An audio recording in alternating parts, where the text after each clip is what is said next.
Money's the end all, you know, be all and end all of everything. A good job, happiness. Doing the things you want to do. Not too rich, not too poor. Loads of money. That's it. Loads of money. Big car. Big car, yeah. Have plenty of money, but I think it's perhaps to be happy and have just enough to get by on. Live life to the full and get on with people. Happiness. Just independence, me get my own independence and paying my way. Money. Money.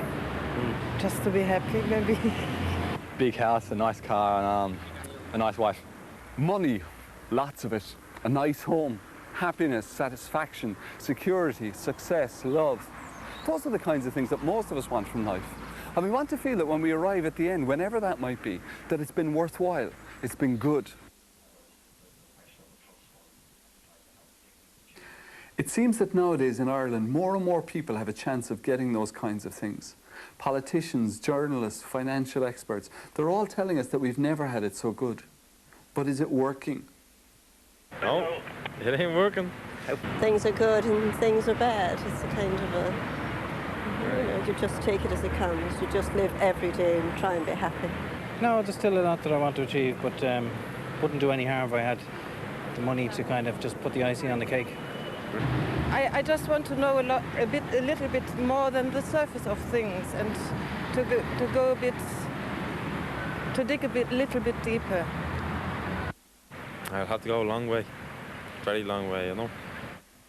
We've got mobile phones and fancy homes, we've got cars and cash, we've got shopping centres, we've got financial services centres, we've got holidays, we've got motorways. But the one thing so many of us haven't got is happiness. It makes you wonder, is there more to life than all these things? Is life more than just growing up, getting an education, having fun, getting a job, buying a home and having a family? What is life all about? Well, now looking back, it was very, very tough time for me. But life was empty in many ways and quickly going downhill. I was becoming more and more depressed. In my teenage years, I really was, I'd say I was lonely, I was aimless. Quite lonely, actually. Not focused. Always sort of trying to do things and never accomplishing anything. I never finished anything I ever started. I remember as a kid lying in my bed one time and, you know, thinking, you know, if I died now, where would I go? On the inside, there was a lot of hurt there and a lot of pain and a lot of confusion about life and you know, what life was about. So I guess I would have been, you know, I would have been a person who was putting a show on the outside, you know. I was regularly smoking hash and drinking quite regularly. I was pretty miserable. I was trying to fill my life with everything that I could possibly find to make me happy, but nothing was working. We all wish it wasn't like this. It feels like it should be different, so why isn't it? When faced with a problem, most of us like to blame someone else. The government, the taxman, our parents, our children, the criminals, the EU, God, anyone except me. But if we're going to get to the bottom of this issue, we have to be willing to face the possibility that we might be the biggest problem. We are our own worst enemies. When God made this world, it was a great place. The problems that we face all through our lives were not part of the original design. So what happened? We mucked it up. We somehow came up with the idea that we knew better than the God who had designed this whole universe and that we didn't need his leadership or guidance in our lives. So he left us to it. And look how well we've done. We like to talk about progress, but at times it seems that for us the major progress is progress in doing wrong. Here we are, the most educated and technologically advanced generation that has ever lived on this planet. But you can't walk down the streets of your city or town at night and feel safe. You can't send your kids to school without having warned them about drug pushers and child molesters. And you can't sit down to a meal without wondering what chemicals have been added to your food or whether it's been genetically engineered. What a world we've made. God would have been quite entitled to leave us to destroy ourselves, or he could have wiped us out and started all over again, human race Mark II. no built-in tendency to rebel. But he didn't. Instead, he set about the job of rescuing us from the mess that we had made for ourselves. And the way he went about it was amazing. He did it by putting himself into the mess with us in the person of his son, Jesus. Most people in Ireland are pretty familiar with the story of Jesus. He was born in Bethlehem a couple of thousand years ago. He lived for around 30 years, taught people about God, did some miracles, was crucified by the Romans, and 3 days later rose again. But familiarity can breed contempt. And most of us have become so familiar with the facts about Jesus that we ignore the implications of those facts. You see, if Jesus was just another religious leader, then you can take him or leave him. Choose which bits of his teaching you like and ignore the rest. But the problem is that Jesus doesn't leave us that option. In fact, his clear teaching is that you either accept him as ruler and leader of your life, or you are opposed to him. There is no middle ground. What's more, Jesus says that whether or not you have a life depends on whether or not you have a relationship with him. Here's how he put it: whoever has the Son, that is Jesus, has life. Whoever does not have the Son does not have life. So according to Jesus, if you don't have a relationship with him, then you don't really have a life at all, no matter how good a time you may be having at the moment. The amazing thing about us in Ireland is that for years we have not faced up to this truth. We have claimed to be followers of Jesus, ignored the vast majority of his teaching, and not seen any problem in that.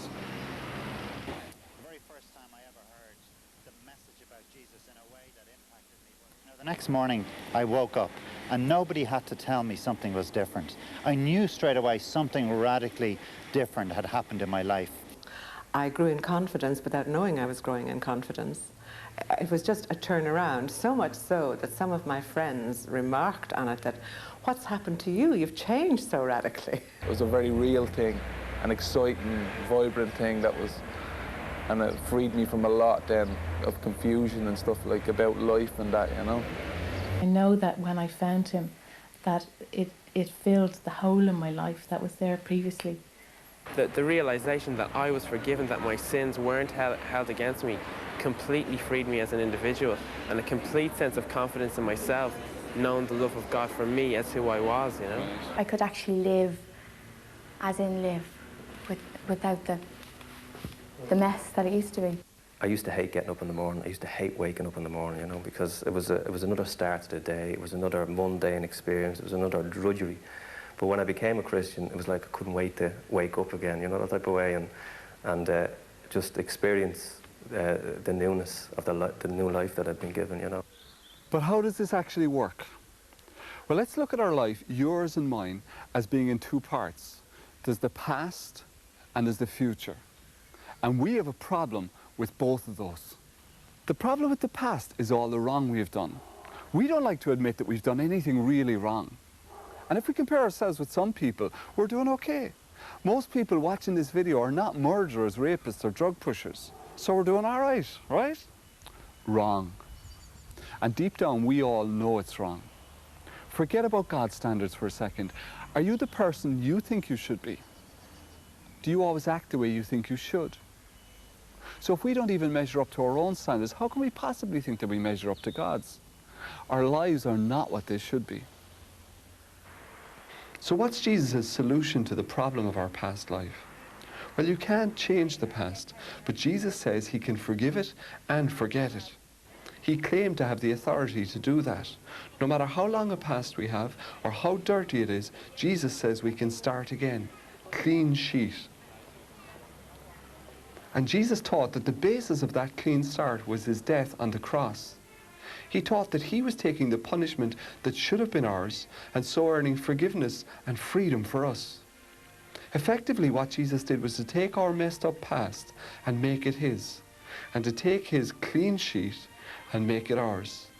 And that forgiveness, that clean sheet, is given freely to everyone who becomes a follower of Jesus. But if that deals with the past, what of the future? How do we know we're going to be any different in the future to what we were in the past? Just as Jesus' death deals with our past, so his resurrection deals with our future. When Jesus rose from the dead, he showed that God had given him power over all of life, power to conquer even death itself. And that power, the power to live a changed life, is given to everyone who becomes a follower of Jesus. Jesus described it like this. He said you need to be born again. In other words, you need to start life over again. Not by becoming a baby, but by having a new beginning. And that new beginning comes when we choose to follow Jesus instead of doing our own thing. It's a whole new life. Not that you have no more problems. Following Jesus is tough, but it's worth it. Jesus said that it's life in all its fullness. Becoming a follower of Jesus means accepting the forgiveness he offers, receiving the gift of life he gives, and committing yourself to following him, letting him be your leader. This is not about religion, it's about relationship. It's not just about going to church, it's about living for Jesus and with Jesus 7 days a week. One of the things I appreciate most about the Lord is He's made me into a man that, you know, that I can be proud of myself, you know. I see the whole of life and its purpose as tied up with the kingdom of God, living in relationship with Jesus. Life with Jesus is knowing the person who created me and who knows the way that I should live my life. Life with Jesus is life. Life with Jesus is life as what it's supposed to be. Life with Jesus is beautiful. 2000 AD, 2000 years since the birth of Jesus. A new millennium, a new beginning, a new chance to have your life transformed by the one who's been changing people's lives for 2000 years. How does this all start? What exactly do you do? This involves major change, so start by asking God for his help. Pray to him. Thank him for Jesus' death and resurrection.